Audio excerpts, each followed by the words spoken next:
Visual, a dark, rainy night. City lights blurred behind a car windshield. The rain fell hard on the windshield, each drop like a tiny ooter, beating against the glass. Streetlights passed like pale ghosts, their reflections stretching across the wet road. Inside the car, silence sat heavier than any sound. Ayan Malik gripped the steering wheel, his knuckles white. The engine hummed, but his thoughts were louder. Tonight was supposed to be different. Tonight was supposed to be the night everything finally made sense. He slowed the car as he reached the quiet residential street.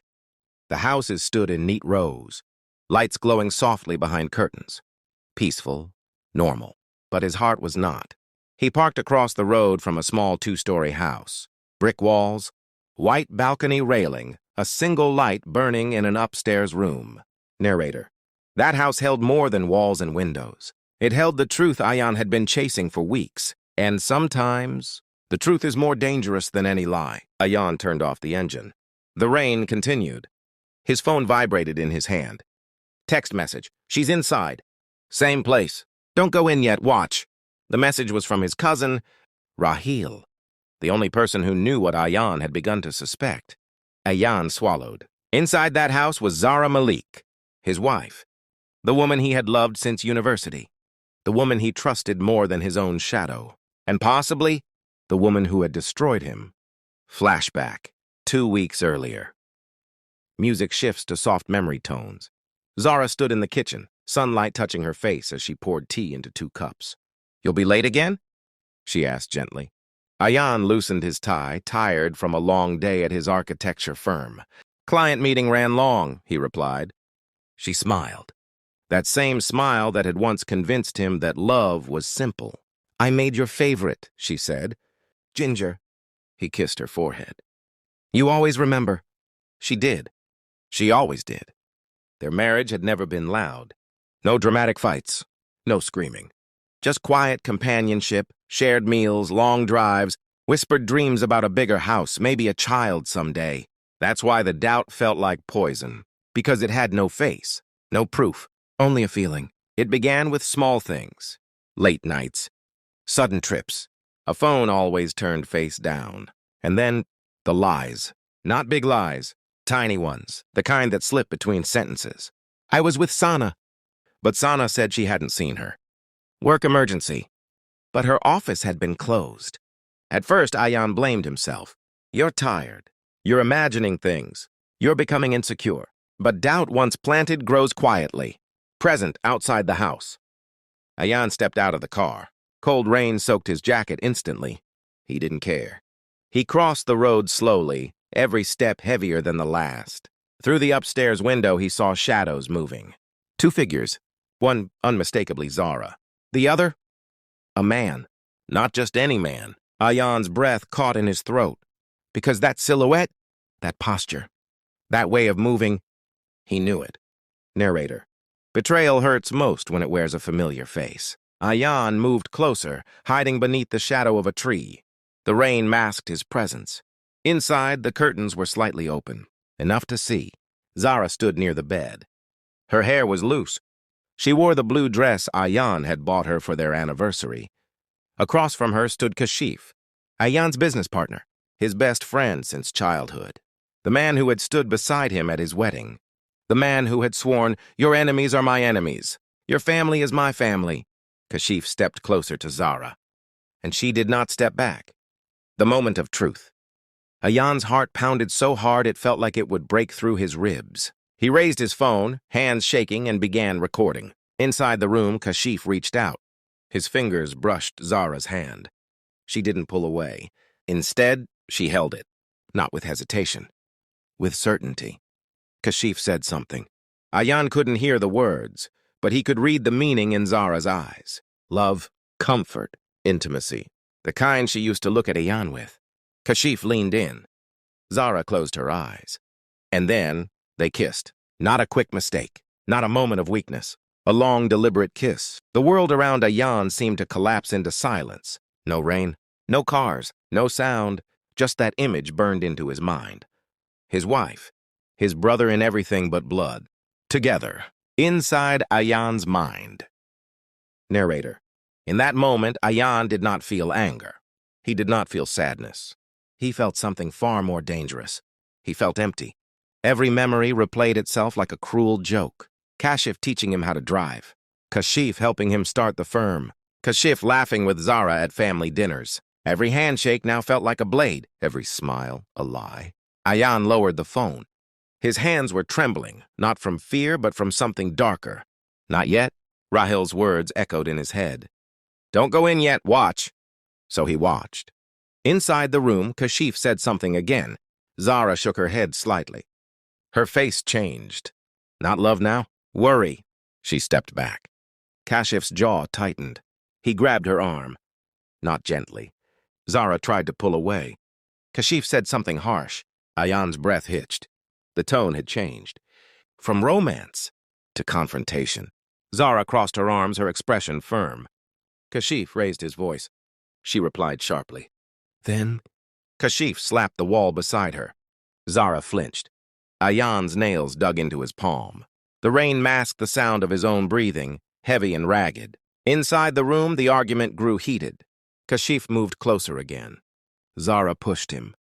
He grabbed her wrist, not playfully, aggressively. Ayan took a step forward, then stopped. Because Zara's eyes shifted, not to Kashif, to the window, to the street, to him. Eye contact. For half a second, time froze. Zara saw him, standing in the rain, watching, recording, her face drained of color. Her lips parted, as if trying to speak his name. Kashif turned. He followed her gaze and saw Ayan. 3 lives collided in that moment. Betrayer. Betrayed, and the truth standing between them. Inside the room, escalation. Kashif's expression changed instantly. Shock, then fear, then something else. Calculation. He released Zara's wrist. Why is he here? Kashif demanded. Zara said nothing. She was staring at Ayan through the glass, tears filling her eyes. Kashif stepped back. No, this isn't what it looks like, he said quickly. Zara laughed, a broken, hysterical sound. It's exactly what it looks like, she said. Kashif turned to her. Zara, stop! You don't understand. She cut him off. I understand everything now. Ayan could not hear their words, but he could see their faces. Kashif's jaw tightened. Zara pointed toward the door. She was telling him to leave. Kashif shook his head. He stepped closer. She backed away, until her back hit the wall. Ayan's body moved before his mind could catch up. He ran toward the house. Inside the house. The door was locked. Ayan slammed his shoulder into it. Once, twice. On the third Uter, the lock gave way. The door flew open. Inside, everything smelled like perfume and tension. Upstairs, voices echoed. Ayan took the stairs 2 at a time. He reached the bedroom. The door was half open. Inside, Kashif stood near the bed. Zara was against the wall, trembling. Kashif turned. Ayan! Before he could say another word, Ayan punched him.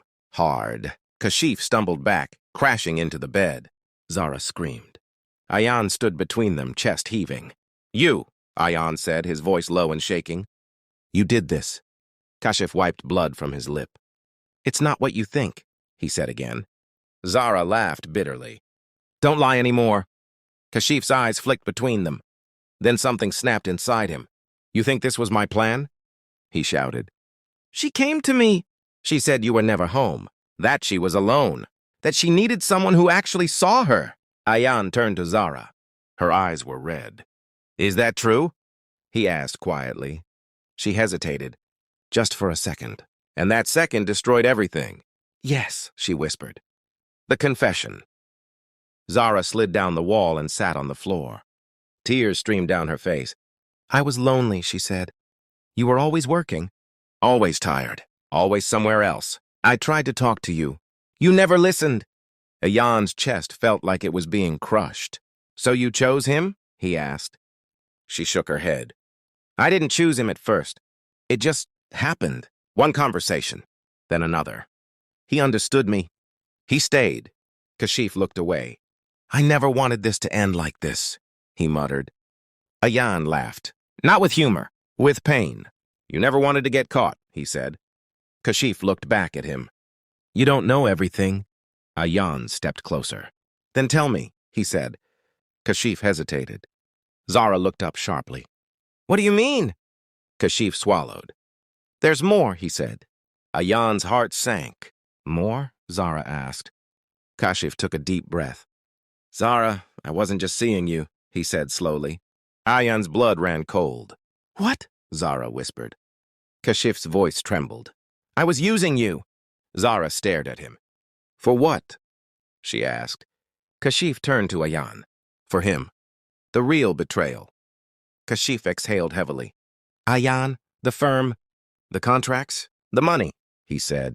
I needed access. I needed your trust. Zara was the easiest way. Zara's face went blank. You're lying, she said. Kashif shook his head. I never loved you, he said quietly. I needed you. The room felt like it had lost all air. Zara's hands shook. You said... I said what I had to say, Kashif replied. Ayan felt something dark rise inside him. Not just betrayal of love, but betrayal of blood. My father trusted you, Ayan said. My family trusted you. Kashif laughed bitterly. Your father took everything from mine, he said. Your success was built on my family's ruin. Ayan froze. What are you talking about? Kashif's eyes burned. 20 years ago, Malik Constructions won the government project that bankrupted my father's company, he said. Your father knew the bid details before anyone else. He destroyed us. Ayan shook his head. That's not true. Ask him, Kashif said. Ask him how my family ended up on the streets. Zara looked between them, horrified. So this affair was revenge, she whispered. Kashif didn't answer, because the truth was already clear. The turning point. Zara stood up slowly. Her hands were clenched into fists. You used me, she said. Kashif's voice was cold now. You were a means to an end. Zara slapped him. The sound echoed through the room. He barely reacted. I gave you everything, she cried. I destroyed my marriage for you. Kashif grabbed her wrist again. Don't touch me like that, he warned. Ayan stepped forward. Let her go. Kashif turned to him. You think you're still in control? He said. This was never about her. It was about you. His hand moved toward his jacket pocket. Slowly, deliberately, Ayan's eyes widened. Kashif, don't, Zara whispered. But Kashif was no longer listening. He pulled out a gun. The room fell into silence. Zara screamed. Ayan raised his hands. Kashif, put it down, he said. This ends now. Kashif's eyes were wild. You took everything from me, he said. Your father, your family, your life. Ayan took a step forward. My father is dead, he said. If he did something wrong, then take it out on me. But don't hurt her. Zara looked at Ayan, stunned. Kashif laughed. You still care about her? He asked. Ayan didn't hesitate. Yes, he said. Even now. Zara burst into tears. Kashif's hand tightened on the gun. You're a fool, he said. Betrayal written in blood. Everything happened in seconds. Zara moved between them. Stop, she screamed. Kashif shoved her aside. She lost her balance and fell against the table. A glass lamp shattered. In the chaos, Ayan lunged. He grabbed Kashif's arm. The gun fired. Bang! The sound was deafening. Time slowed. Zara gasped. She looked down. Red spread across her dress. The blue anniversary dress. Turning dark. Turning black. Ayan froze. No, no, no, he whispered. Zara collapsed. Ayan caught her before she hit the floor. Blood soaked his hands. Kashif stumbled back, staring in shock at what he had done. I didn't mean to, he stammered. Ayan looked up at him, and in his eyes, there was no longer pain, only something cold, something final. Kashif turned and ran. The sound of footsteps faded down the stairs. Ayan didn't chase him. He held Zara in his arms. Her breathing was shallow. Her eyes searched his face.